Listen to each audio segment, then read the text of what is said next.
billionaire entrepreneur Elon Musk puts his money where his mouth is. I am personally guaranteeing that value and standing behind that guarantee with all of my assets. His greatest asset is his ability to take this big, big dream and make other people believe that it's true.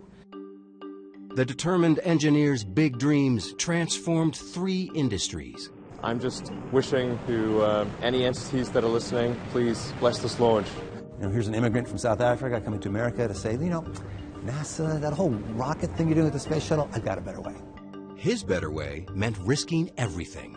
We had maybe about a week's worth of cash in the bank, or less. I had to make a choice then that either I took all of the capital that I had left from the sale of PayPal to eBay and invest that in Tesla, or Tesla would die. Others weren't so willing to take a chance on him or his companies. You put $90 billion, like 50 years worth of breaks into solar and wind, to Solyndra and Fisker and Tesla and Enter1. I mean, I had a friend who said you don't just pick the winners and losers, you pick the losers. It's very unlikely that the Tesla investment is ever repaid to the taxpayers. Electric vehicles are really not possible in ways that would be effective for most consumers still. But his bets have paid off. We didn't just repay the principal, we actually repaid it with interest and a bonus payment. So ultimately the U.S. taxpayer actually made a profit of over $20 million on this loan. Elon Musk has even bigger dreams that might just take him farther than anyone else. Elon Musk goes a step further. Earth's not big enough. With SpaceX, he literally wants to go to Mars. In the long term, I'd really love to go to Mars, and that's the overarching goal of SpaceX.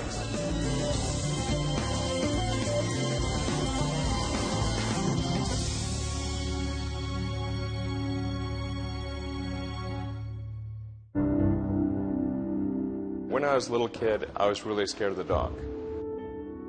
But then I sort of came to understand, okay, well, dark just means really the absence of photons in the visible wavelength, 400 to 700 nanometers.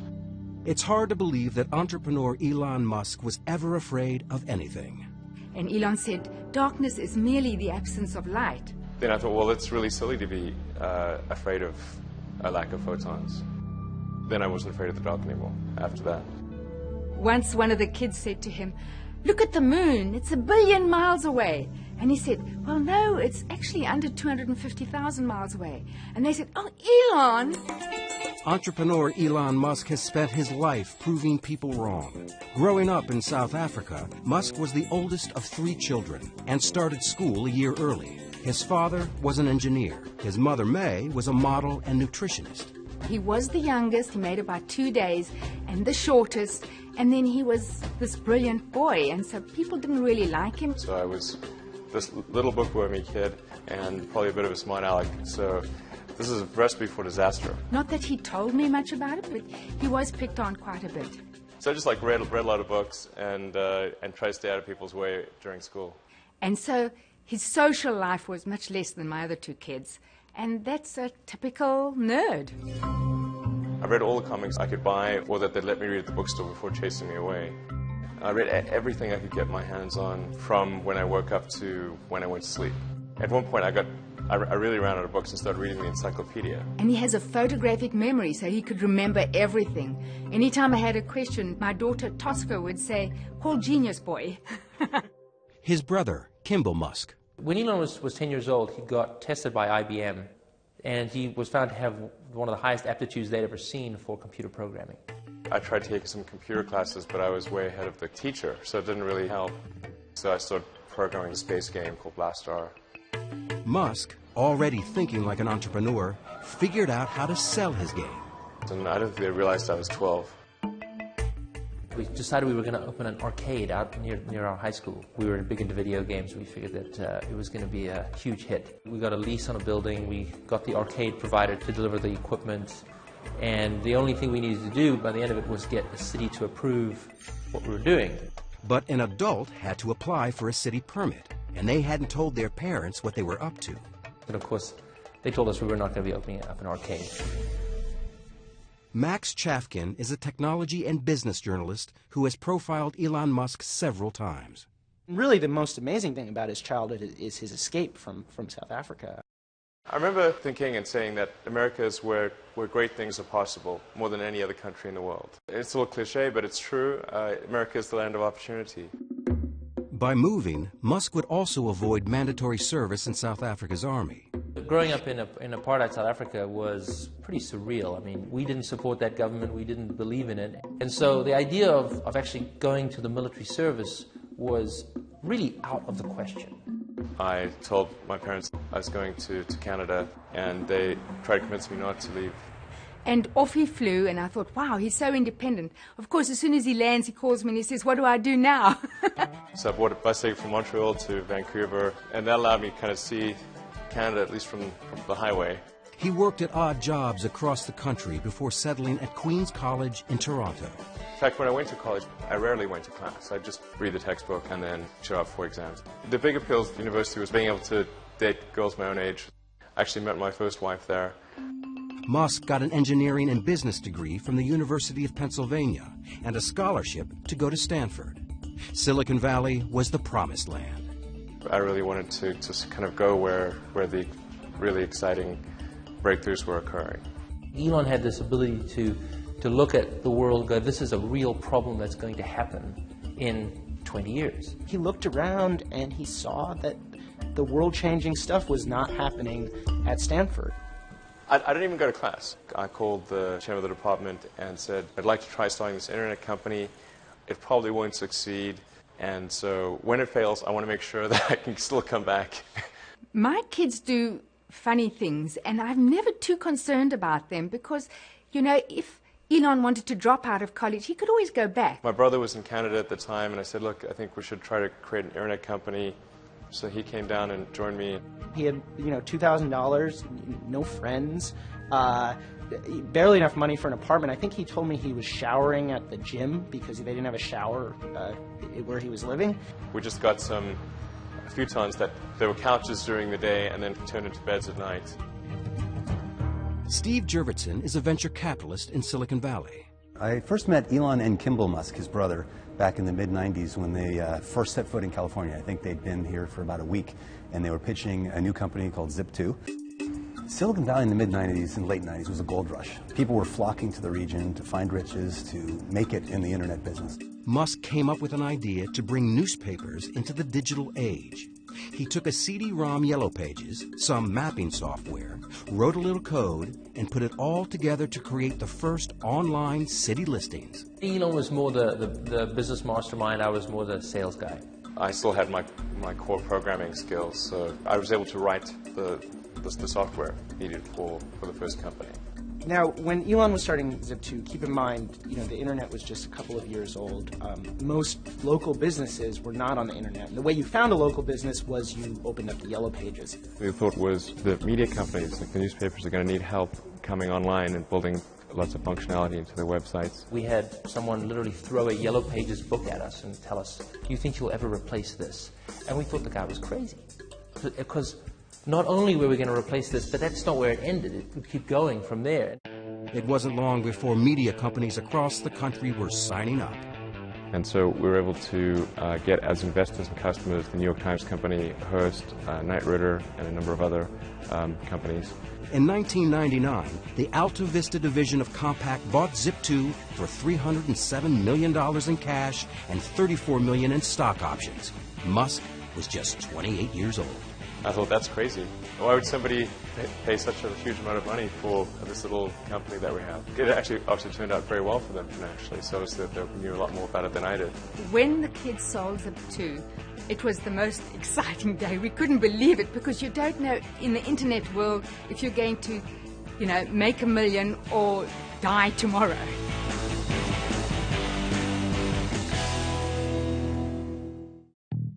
In February 1999, Elon Musk sold his first company, At 28, he joined the ranks of Silicon Valley millionaires.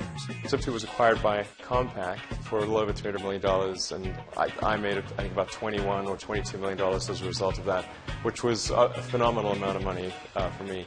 It was obviously a financial windfall. It was super fun to go out and buy some cool toys. There is, gentlemen, the fastest car in the world. One of his first things to do is go out and get a big sports car. He comes from a family that really enjoys racing in vehicles, and he got one of the highest performance cars money could buy at the time. It was a McLaren F1. And proceeded to enjoy that around the Bay Area, let's say. There's a number of adventures and risk-taking moves with his driving. While I'm sure it felt wonderful to have all this money and to have people recognizing success, I think he was also frustrated that this company hadn't become as great as he wanted it to be. It hadn't changed the world. It had just slightly altered the course of newspaper history, which I think from his point of view is, kind of a piddling accomplishment. So I certainly had the choice at that point of retiring and buying an island somewhere and sipping Mai Tais, but that was not of interest to me at all. There really wasn't a choice of we weren't going to do anything. It was just really what we were going to do next. In Elon's case in particular, it was really just a stepping stone. The goal in doing my second internet company was to create something that would have a profound effect. And it seems to me that the financial sector had not seen a lot of innovation on the internet. And money is really just an entry in a database. And it's low bandwidth. It seems like it's something that should lend itself to innovation. He was very rich. I mean, just more money than most people could dream. And he took almost no time in between that sale and starting the company that became PayPal. Musk's new company created something we take for granted today. It changed the way the world buys things, the way money is transferred from one person to another. At the time, transactions were very slow. People would have to mail checks to each other, so it could take weeks just to complete a single transaction. With his windfall from the sale of Zip2, Musk quickly turned around and founded X.com to make electronic cash transfers possible. But his new company collided with a rival mobile payment company called Confinity. And they were really competing against each other, and the real enemy at the end of the day was eBay. We combined our efforts in order to compete effectively against eBay's built-in system. They called the new company PayPal. When he looked at PayPal, his goal was not to create a place you could do person-to-person payments. His goal was to transform the financial industry. We're able to become the leading payment system in the world, and then eBay finally threw in the towel and acquired PayPal in early 2002. Musk and his partners sold PayPal for $1.5 billion. Musk was the largest shareholder and walked away with $180 million. He was 30 years old. I could have bought probably a chain of islands, but that again, that was obviously just not of interest to me. Islands weren't of interest, but outer space was. It's just a much more exciting, inspiring future if we're out there exploring the stars, as opposed to a future where we are forever confined to Earth. I was thinking, well, I wonder when we're going to Mars. When is NASA going to go to Mars? And I went to the NASA website, and there was no plan to go to Mars, and no plan to really even take the next step in space exploration. This is Elon saying he wants to go and enable this human civilization to leave the planet Earth. Right? It's about as big a vision as you could possibly imagine. And that's going to require funds, and he has enough funds to go do it, so he's going to go do it. Musk had the outrageous idea that private enterprise could actually re-energize space travel. And in June 2002, he founded Space Exploration Technologies, or SpaceX. Elon was the only funder of the company for its early years. Another incredibly risky move to say, nobody on the planet thinks this idea is financeable. I'm going to fund all of it myself, to the tune of almost $100 million, which was the majority of his net worth at the time, into a dream to take on the military-industrial complex. Here's an immigrant from South Africa coming to America to say, NASA, that whole rocket thing you're doing with the space shuttle, I've got a better way. I actually traveled to Russia 3 times to look at buying a refurbished ICBM without the nuke. And I came to the conclusion that the thing that was really holding us back from making much more progress in space was really that rockets had not evolved since the 60s. So the trick isn't figuring out how to get to orbit, it's figuring out how to get to orbit cheaply. So I had to come up with lower-cost ways to produce engines, the primary structure of the electronics, do the launch operation, as well as run the company with very little overhead. And the sum of inventions in all those areas is what has led us to roughly 3- to 4-fold improvement over the cost of other rockets in the United States. What SpaceX has been very successful at is taking basically off-the-shelf technology, stuff that was developed by NASA 50 years ago, and streamlining it. So in that way, he's kind of the Henry Ford of space, because Henry Ford didn't invent the automobile, he just figured out how to make the automobile, commercially viable. Musk was more than just an entrepreneur. If you ask Elon how he managed to teach himself rocket science, he'll just look at you very seriously and just say very quietly, "I read a lot of books."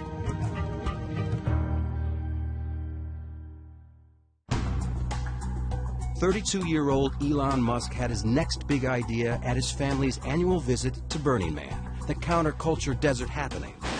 Although still fascinated by rockets and fast cars, he wanted to find a way to end Earth's addiction to fossil fuels. I was the one that suggested the idea of going into the solar power arena to Lyndon and Peter Wright, my cousins. He basically hands this idea to his cousins and says, "If you want to start this, I will fund you, and it'll be your company, but I'll be the chairman." And they say, "Okay," and it works almost perfectly. What they've figured out is that if you sort of do 100 things 10% better in the area of solar cell installation for homeowners, you can dramatically consolidate an industry that's currently a bunch of mom and pop shops. So what Solar City did was they said, how about no money down? You want solar cells? We'll just put them in. You don't pay a cent. Right? It's like leasing a car, but even better. Solar City started in 5 western states and soon grew into the largest solar service provider in the U.S. The solar cells keep going. Solar City then owns those at the end of the lease. So it's a fascinating business model where in the long term they may become the largest energy generator in America off all of these rooftops. But renewable energy was just one part of a much bigger goal. Musk had a more ambitious plan for a sustainable future. He had this idea that he wanted to make electric cars, help humanity get off fossil fuels. And so Solar City is about sustainable energy creation, whereas Tesla is about sustainable energy consumption. In April 2004, Musk helped launch Tesla with $6.3 million of his own money. It was the first auto industry startup in decades, and the only one born in Silicon Valley. And it's really pretty simple. It's, make a high-priced car at low volume, because that's essentially the only thing we could afford to do. And then step 2 is a medium-priced car at medium volumes, and step 3 is a low-priced car at high volumes. Tesla's plan was to introduce a high-end, high-performance product to first attract outliers, then make an affordable car for the masses. Tesla's co-founder and first CEO, Martin Eberhard. We expect to change the way people think about electric cars with this car, and that we hope to open the market for us to sell other electric cars. But we also know that if you start off by saying, let's first change human nature and make everybody drive crummy little cars, that doesn't work. So instead, let's build a car that people want to drive. Let's build a car that's hot and desirable and beautiful, and convince people that driving an electric car is not a compromise. This idea of actually going in and putting it in a high-end car and breaking the mold of what an electric car was exciting. This is no longer going to be a golf cart. This is going to be a Ferrari. Any cops watching? Nope. Coast is clear. When we first saw Tesla, it had a good explanation for how they get to market without having to spend exorbitant amount of money, how they would create a brand and an object of desire in consumers, and each part of the story clicked together. He talked about Silicon Valley smarts being able to show Detroit how to do something that Detroit didn't think was possible. It's batteries, it's drive electronics, it's electric motors. Those are skills that are present in Silicon Valley and not present in Detroit. Tesla's revolutionary technology for the Roadster started with a computer battery as the power source for the automobile. J.B. Strawbell, Tesla's chief technology officer, was the main designer of the electric powertrain. For the first time, it was possible to drive over 200 miles and have performance that was directly competitive with what a gasoline car could do. And Tesla was the first company to to take those principles and put that into practice and try it. California Governor Schwarzenegger showed up for the Roadster's 2006 coming out party. I test drove this one, it's hot. He bought one. So did Leonardo DiCaprio and George Clooney. But could Musk sell regular customers on his idea?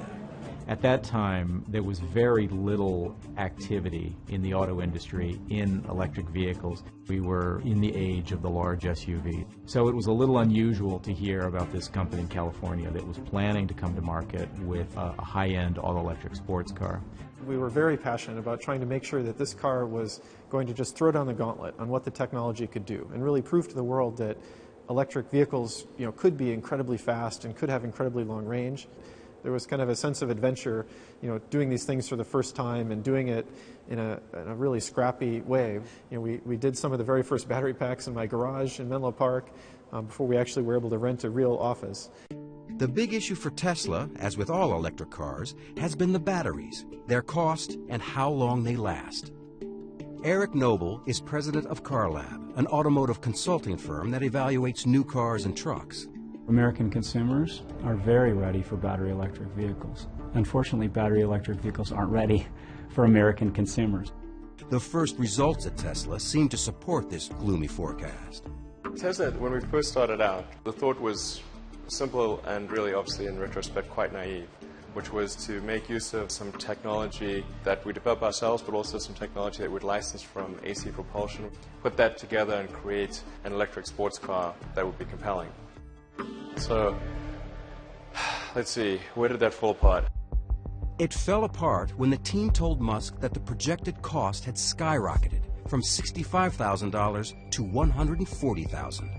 As the problems mounted, Musk faced a do-or-die decision at Tesla. He would have to choose between investing his PayPal payoff or let his new company collapse. And Elon was looking at this and saying, the dream is still there, but oh my gosh, what have I got? I've got to get this under control.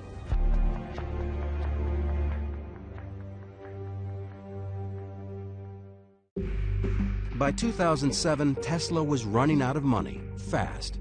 No one wanted to step up to save the unproven automobile startup. Elon Musk had to take the leap alone. We had to make some pretty dramatic changes. I essentially recapitalized the business and invested about twice what we'd originally expected. What we originally expected as the outer limit. Basically, Tesla got to this point where they only had enough money in the bank for a couple of months, and there's nobody around who are willing to put more money in. I had to take all of my reserve capital and invest it into Tesla, which was very scary because, it would obviously be quite sad to have the fruits of my labor with Zip2 and PayPal not amount to anything. But there was no question that I would do that in my own mind because Tesla was too important to let die. I'm available 24/7 to help solve issues. Right. Call me 3 a.m. on a Sunday morning, I don't care. We had to go in and make some really hard decisions on personnel changes, and Elon really had to dedicate his time to the company. I want names named. So if someone's always on the hot seat and is always the root cause for problems, they will not be part of this organization long term. It's not okay to be unhappy and part of this company. And so if somebody can't get happy, get divorced. Right. Musk and his board replaced Martin Eberhard, one of the co-founders who had been running Tesla. And I think we kind of really exceeded the level that Eberhard could handle. And that became apparent in 2007. We either were going to have to shut the company down or Elon was going to have to take over as CEO. It was actually a process of building a company as well as building a car. A lot of people that fit in very well with the company when it was extremely small, didn't end up fitting in as well when it was larger. Eberhard didn't go quietly. He sued Musk for libel, slander, and breach of contract. I believe that I was scapegoated to take the blame for the programs that were not run well. Musk resolved the dispute through mediation, but his company was in serious financial trouble. In September 2007, Musk flew to Germany with a scheme to raise extra cash by forging an alliance with Daimler-Mercedes. Daimler is the company that invented the internal combustion engine car, the maker of Mercedes, Smart, and their endorsement carries a great deal of weight. So that was just a very important moment. He had to convince the company that Tesla could supply battery packs for its cars. They were skeptical. Really, the key thing with Daimler was to demonstrate hardware that worked. You know, if they can't touch it, they can't drive it, it's not particularly real. He pushed his team to retrofit a Daimler smart car with Tesla's electric motor. But first, they had to find one. The challenge of converting a smart car to electric was doubly difficult because we couldn't find a smart car. The smart car was not for sale in the United States, so we had to send somebody down to Mexico to buy a smart car, bring one to the US, and then the smart car is really tiny, so we had to fit a motor and power electronics and charger and everything in the smart car. The challenge was daunting.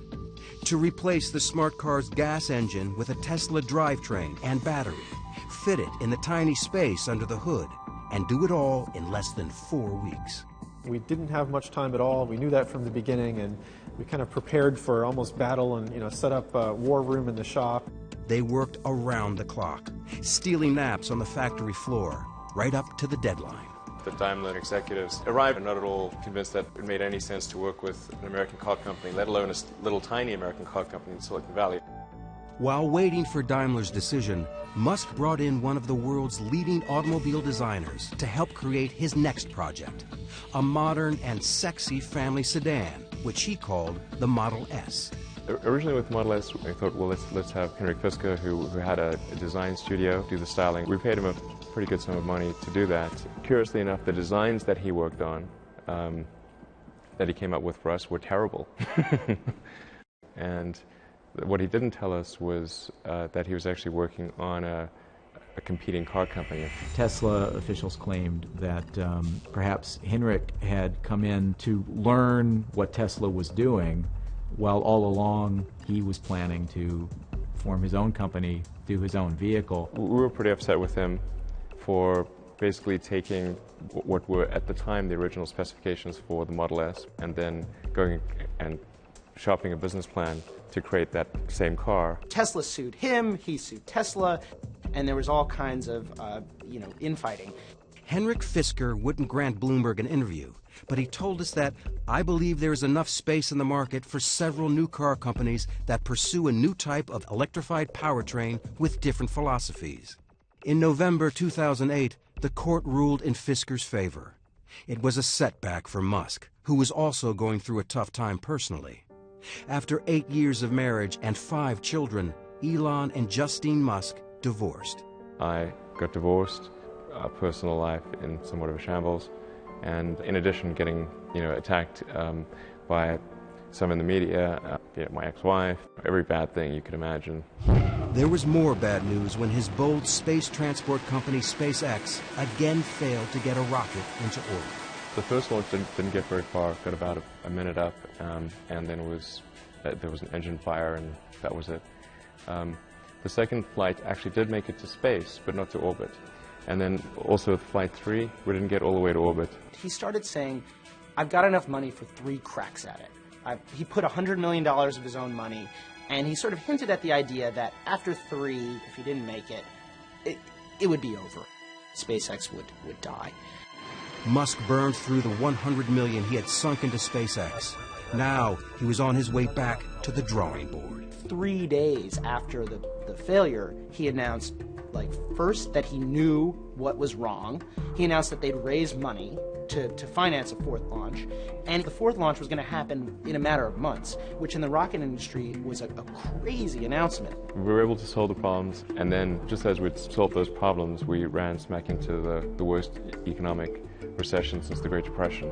It's been one of the darkest days on Wall Street in recent memory. Stock markets falling the most since 9/11, the Dow off more than 500 points. This is what financial Armageddon looks like. Red screens that scream sell, sell, sell.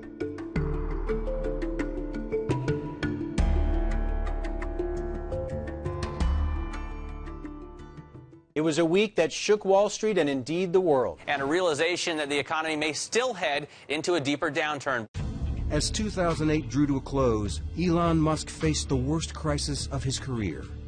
All 3 of his companies appeared to be in free fall. The worst point was probably just the weekend before Christmas in 2008.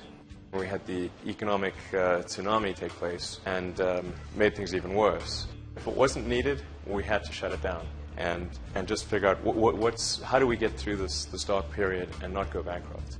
General Motors shares falling to more than a 20-year low after Goldman cut the automaker's rating to sell on a worsening sales outlook. That was tough.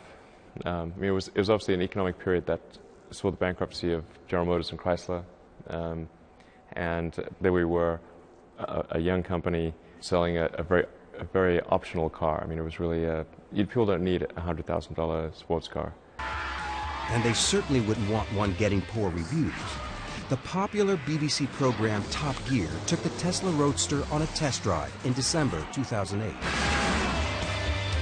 This car then really was shaping up to be something wonderful. But then...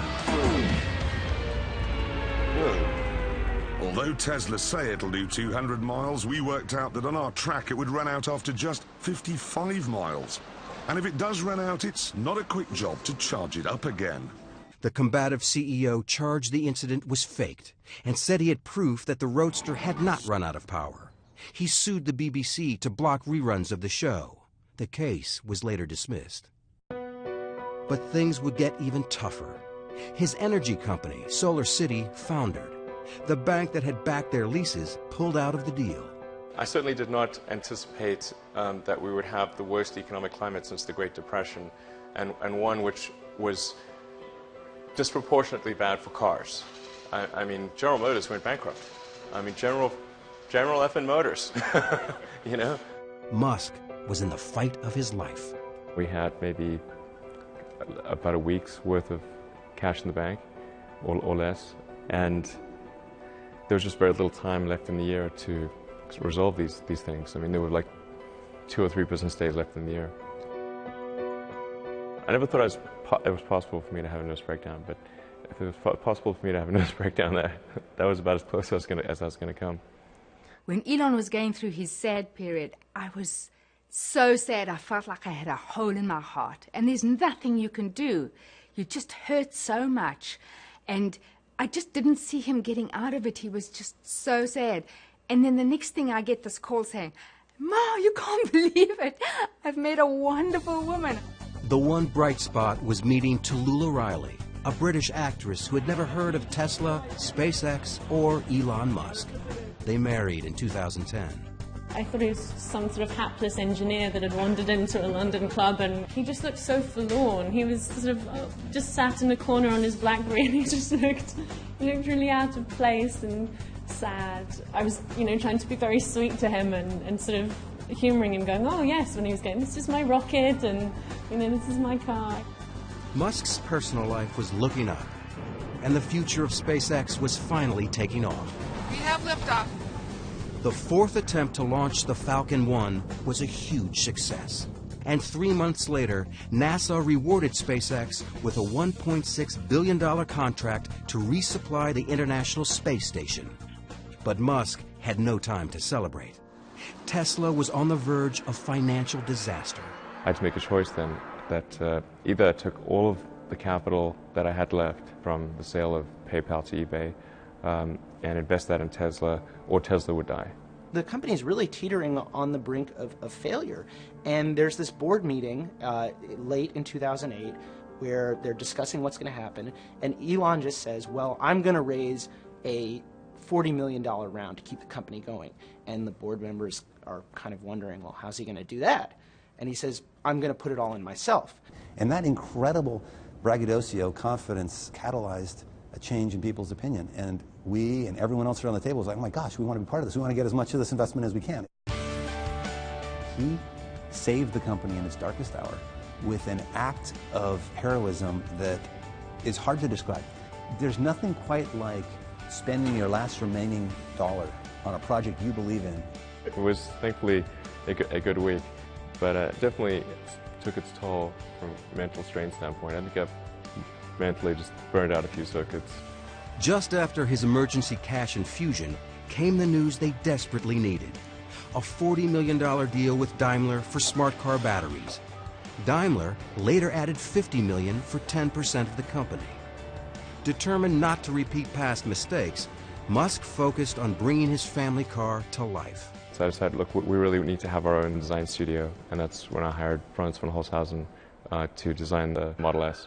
His green agenda was irresistible to von Holzhausen, a legendary figure in car design who had already revolutionized the looks of VW, GM, and Mazda. He's completely passionate to really rid the world of this addiction to fossil fuel. And that was something that he talked about from the very first sentence, first conversation that we had. With a new team in place, Musk completely revamped the look of the Model S. A sedan doesn't have to be a brick. It doesn't have to be a big blocky car. We wanted to bring this kind of passion and feeling back to this marketplace. The architecture of Model S is really similar to a skateboard. The floor of the vehicle is the battery pack, and the motors between the rear wheels, and everything above that is the opportunity space. In March 2009, Musk unveiled the prototype for the Model S. It could hold 7 passengers and as much luggage as a station wagon.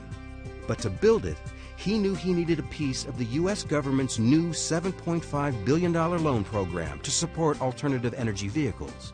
In order for Model S to truly be successful, it was important that the loan come through. The government funding was controversial. The New York Times writer Randy Strauss called the program the bailout of very, very high net worth individuals who invested in Tesla Motors Act. Musk struck back. Randy Strauss is a huge douchebag. And an idiot. Okay. It wasn't a bailout, but a loan. The Obama administration agreed to lend Tesla $465 million to mass produce the Model S, a move that astounded many in the industry. It's very unlikely that the Tesla investment is ever repaid to the taxpayers. Electric vehicles are really not possible in ways that would be effective for most consumers still. This is just the religion of electric vehicles, and like Jonestown, that religion will come to an end. There are most certainly people who want to see Tesla fail because it is an attack on the mainstream car industry. Of course, the biggest impact that Tesla will have is not the cars that we make ourselves, but the fact that we show that you can make compelling electric cars that people really want to buy. The government loan came with a challenging condition. To get the money, he had to first find a place to build his electric car.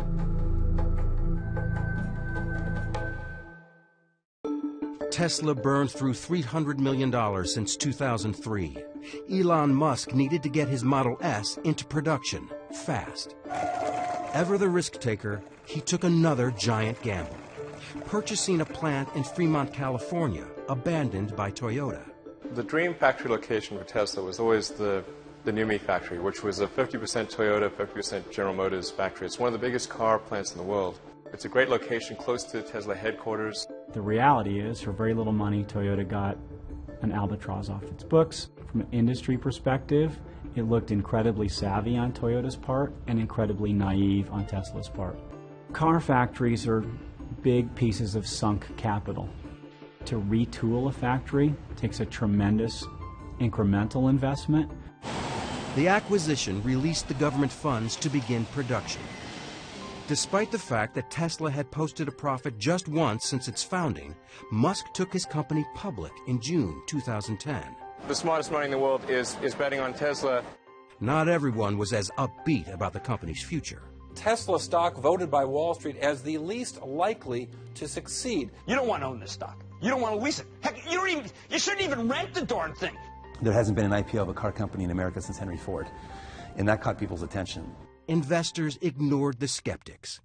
Tesla raised $226 million in its IPO. Musk now had the capital to get rolling on the Model S. You just saw on his face this sort of just elation and this feeling like all of this suffering is worth it, and it's real now. 3, 2, 1. Liftoff. Falcon 9 has cleared the towers. In 2010, after winning the $1.6 billion contract from NASA, SpaceX became the first private company to successfully launch and return a spacecraft from orbit. So SpaceX was the first purely commercial ground-up development to reach orbit. The first successful launch at SpaceX was an incredibly emotional time. Falcon 9 Stage 2 and the Dragon capsule are now in orbit around the Earth. I'm just wishing to any entities that are listening, please bless this launch. 3, 2, 1. And 2 years later, in May 2012, it made history as the first privately held company to send a cargo payload to the International Space Station. Back on Earth, the long-awaited launch of Tesla's new sedan was also taking off. It's time to start delivering Model S! The Model S started rolling off the production line, although questions about range and service remained. Let them go! Not everyone was cheering. In a 2012 presidential debate, Republican candidate Mitt Romney blasted President Obama for the government loan to Tesla, lumping Tesla in with other financially troubled green companies. You put $90 billion, like 50 years worth of breaks into solar and wind, to Solyndra and Fisker and Tesla and Enter1. I mean, I had a friend who said you don't just pick the winners and losers, you pick the losers. But Tesla was no loser in the eyes of the automotive industry. The Model S was the first electric sedan to win Motor Trend's Car of the Year. Musk didn't have much time to celebrate. A few months later, the New York Times delivered a devastating review of the Model S. It reported the battery died on its test drive from Washington to Boston and published an image no CEO would want. There was this sad shot of our car on a flatbed, as though that was the only outcome possible for such a drive. And that's just not true. Musk went on the offensive. And lots of people said, oh, you know, it doesn't matter if you're right or wrong, you don't battle the New York Times. And it's like, the hell with that. The battle between the reporter and the renegade CEO ended when the New York Times public editor concluded the reporting was imprecise, but not done in bad faith. But the story didn't affect his bottom line. Remember that loser comment from a presidential candidate about the $465 million government loan? It really feels good to have repaid the U.S. taxpayer. That's really what's important here. And we didn't just repay the principal, we actually repaid it with interest and a bonus payment. So ultimately the U.S. taxpayer actually made a profit of over $20 million on this loan. Tesla repaid the loan 9 years ahead of schedule. Never short on optimism or confidence, Musk made a stunning promise for the nearly $70,000 car. We're guaranteeing that the value of the Model S will be no less than that of a Mercedes S-Class after 3 years. I am personally guaranteeing that value and standing behind that guarantee with all of my assets, not just with Tesla. He has guaranteed free charging for the life of the car and has expanded the charging system across the country. You'll be able to travel all the way from LA to New York just using the Tesla Supercharger network.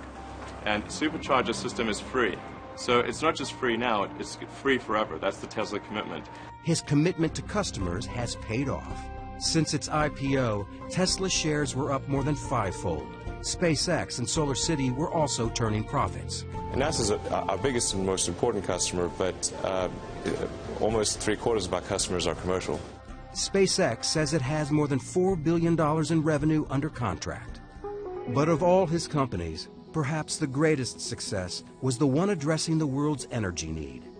Solar City is now the largest solar service provider in the U.S. and has more than quadrupled in value since its initial public offering in December 2012.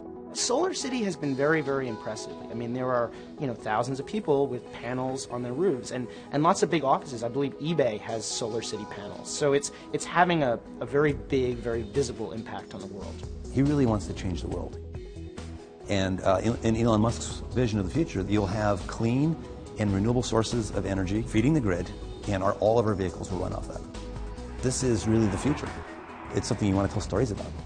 Elon has a self-confidence that is it's breathtaking. And it's especially breathtaking when you think about the things he's confident about. The idea that humanity is going to get to Mars. That not just humanity is going to get to Mars, but that he, in his lifetime, Elon Musk, will get to Mars. Crusader or canny businessman. Named one of Time magazine's most influential people in the world, the risk-taking, multitasking CEO's estimated net worth was $6 billion in June 2013. Divorced for the second time, Musk splits his time between his 5 sons, his companies, and thinking about the future. Just, is it significant? Really, the question is, are things I'm working on, are they really going to matter, or do they have the potential for really mattering?